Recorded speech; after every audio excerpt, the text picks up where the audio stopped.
At 70, I let go of these 7 worries. My life is so much better now.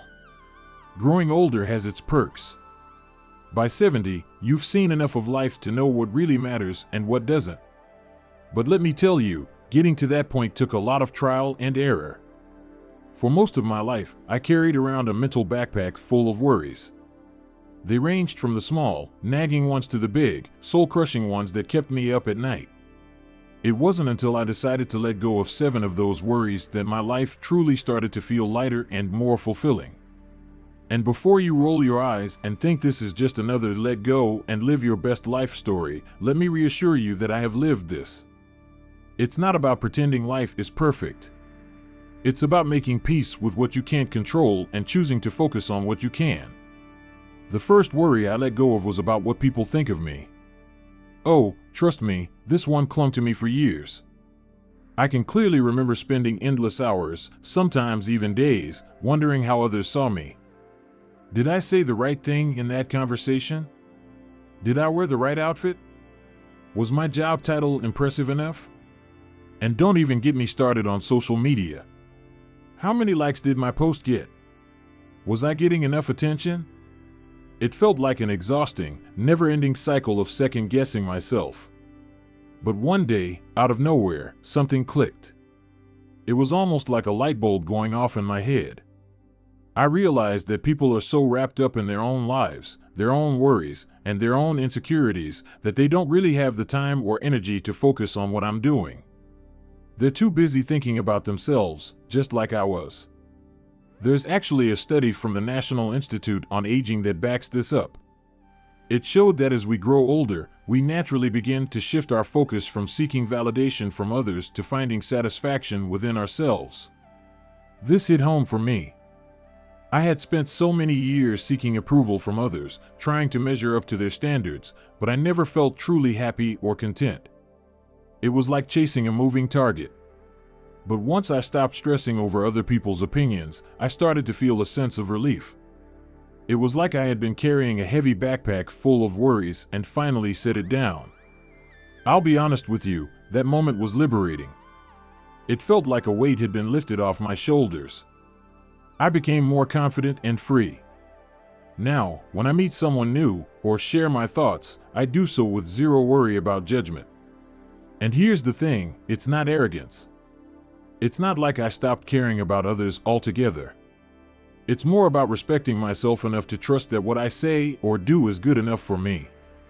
That shift has been one of the most freeing experiences of my life. The more I let go of the need for external validation, the more I discovered true happiness.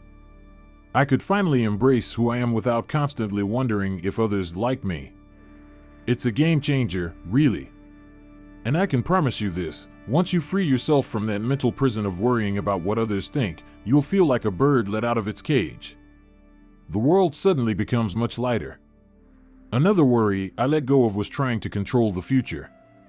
For the longest time, I lived with an endless loop of what ifs constantly playing in my mind. I mean, can you relate?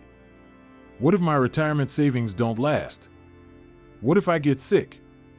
What if something happens to my family? Honestly, it was like I had a never-ending to-do list of worries, each one more dramatic than the last. It seemed like no matter what, there was always something else I could be anxious about. And the crazy part is, none of those what-ifs ever turned into reality. I spent all that energy worrying about things that never even happened. Then, one day, I came across a study from Cornell University that completely changed my perspective. It revealed that 85% of the things people worry about never actually come to pass. 85%. That's a huge number, right? It was like a huge light bulb went off in my head. I had been investing all this mental energy in scenarios that, for the most part, were just figments of my imagination. It was as if I was paying interest on a loan I hadn't even taken out yet. Talk about a waste of time and stress. I remember the moment I realized how much energy I had wasted on worrying about the future. I felt a little silly, but mostly, I felt a huge sense of relief. I had been holding onto this need to control the future, and it was literally draining me. I mean, no one can predict what will happen tomorrow, right? Life is full of uncertainties, and trying to control every little detail of the future is just setting yourself up for unnecessary stress. So, I decided to stop spiraling into worst-case scenarios.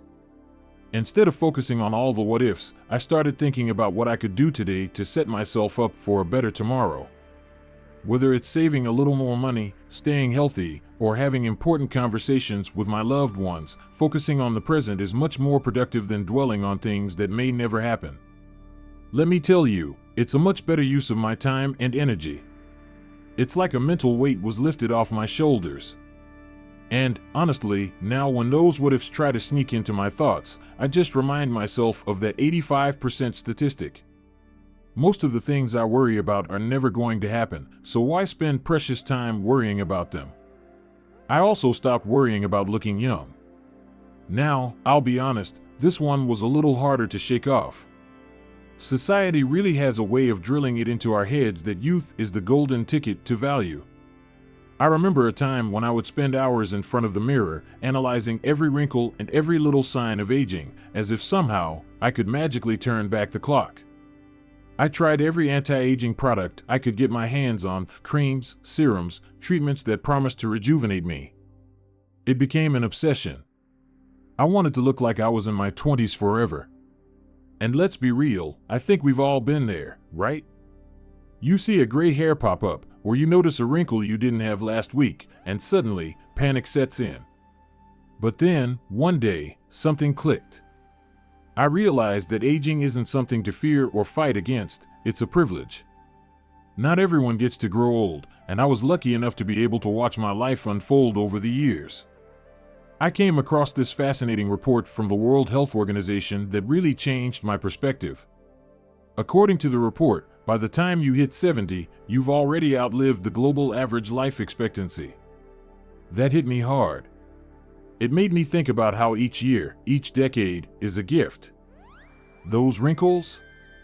They tell the story of all the experiences I've had, the laughter, the challenges, the triumphs. Each gray hair represents wisdom and the lessons I've learned along the way. Instead of stressing over the signs of aging, I started embracing them. In fact, I started to love them.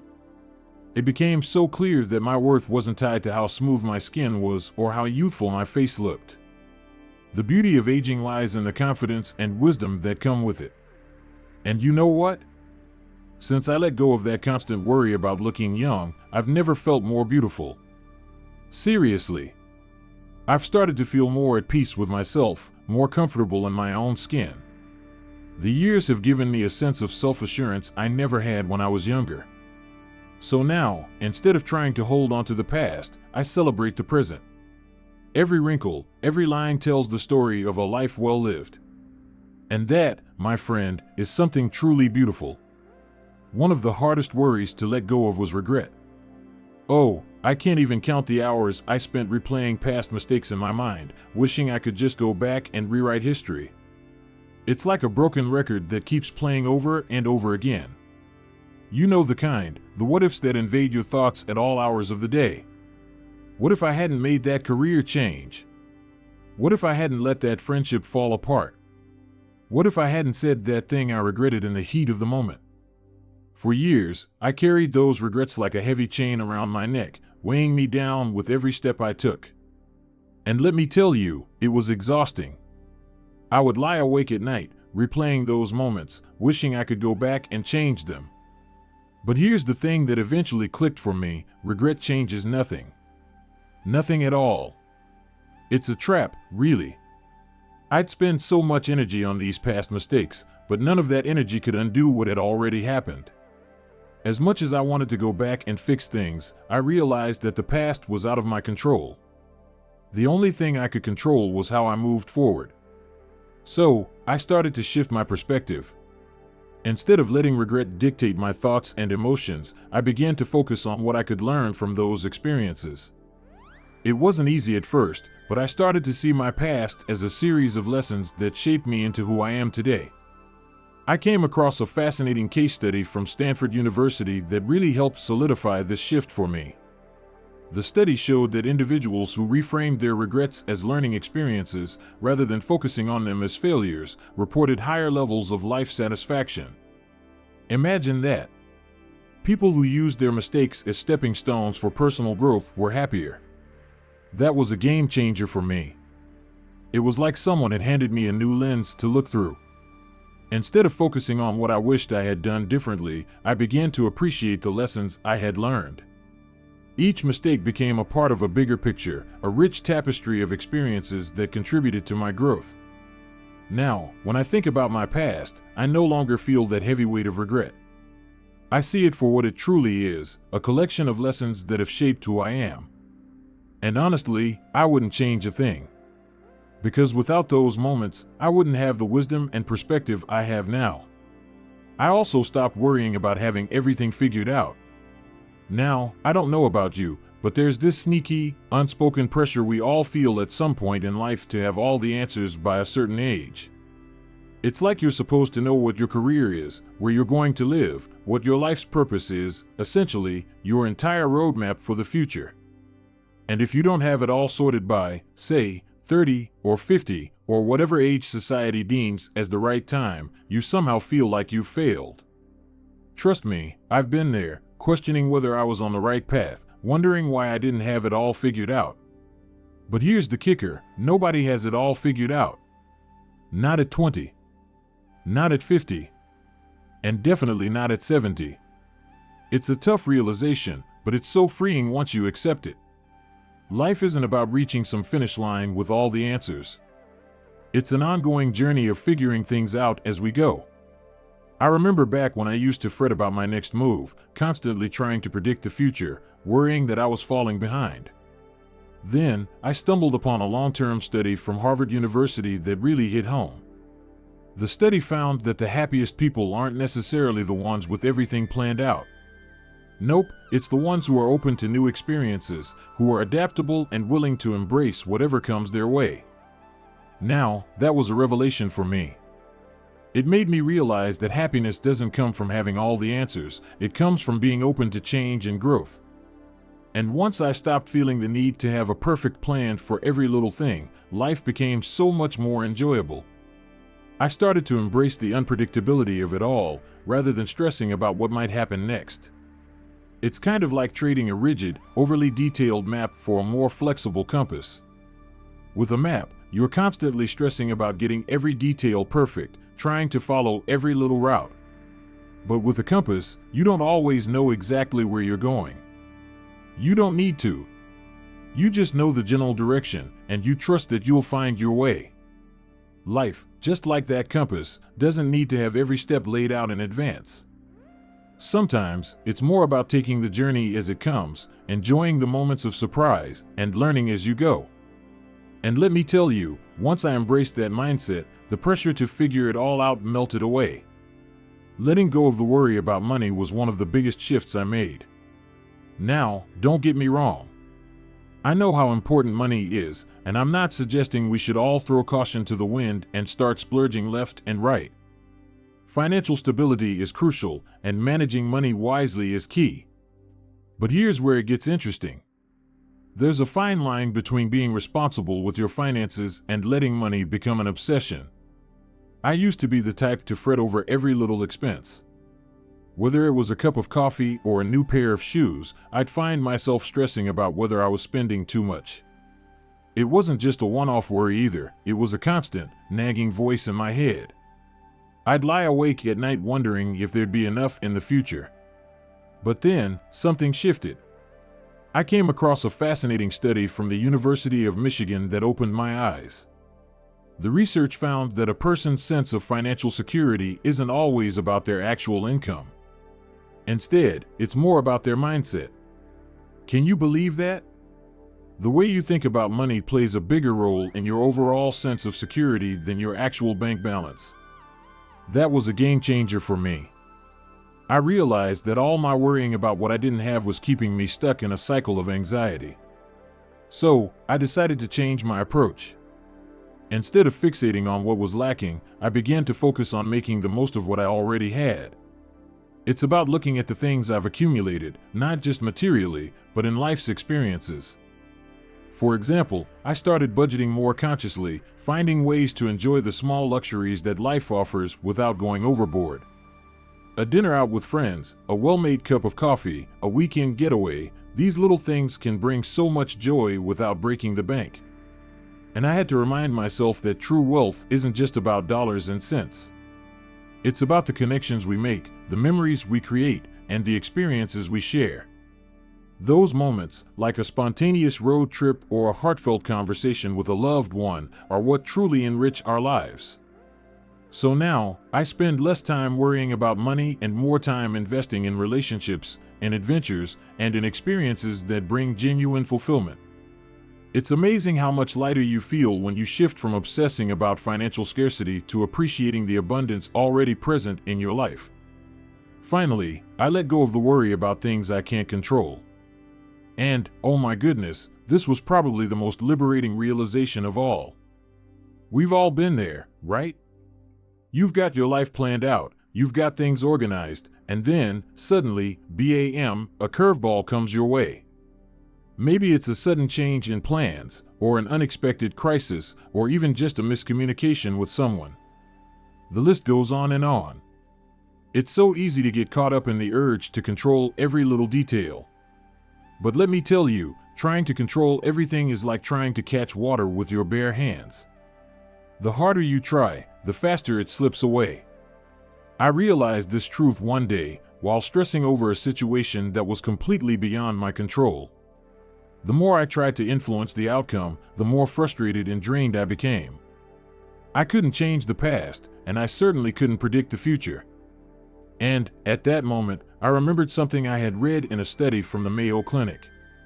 The research found that people who focus on what they can control and accept what they can't have significantly better mental health and overall well-being. Can you imagine that? Just by accepting that we can't control everything, we are actually doing wonders for our own peace of mind. So, I decided to put that into practice. Now, whenever I face a challenge or a situation that feels out of my hands, I ask myself one simple question: is this within my control? If the answer is no, I let it go. I don't let myself get bogged down by stress or frustration. Instead, I take a deep breath, release the grip I've been holding onto, and trust that whatever happens, I'll find a way to handle it. It's honestly like dropping a heavy suitcase you've been carrying for miles. Once I stopped worrying about things I couldn't change, I felt a huge weight lift off my shoulders. The freedom that comes with accepting life's unpredictability is incredible. Sure, life is full of uncertainties, and not every situation is smooth sailing. But by focusing on what I can control, my reactions, my mindset, and my decisions, I feel so much more in control of my own happiness and well-being. It's like stepping into a whole new way of living, and I can't tell you how much lighter it makes me feel. Letting go of these 7 worries didn't happen overnight. It was a gradual process that required patience, self-reflection, and a willingness to change. But the result has been a life that feels lighter, freer, and more joyful. At 70, I finally understand that peace of mind isn't something you find. It's something you create by choosing what to hold on to and what to let go of. If you're carrying your own list of worries, I encourage you to take a deep breath, reflect, and start letting go, one worry at a time. You might just find that life is a lot more beautiful when you're not weighed down by things that don't matter.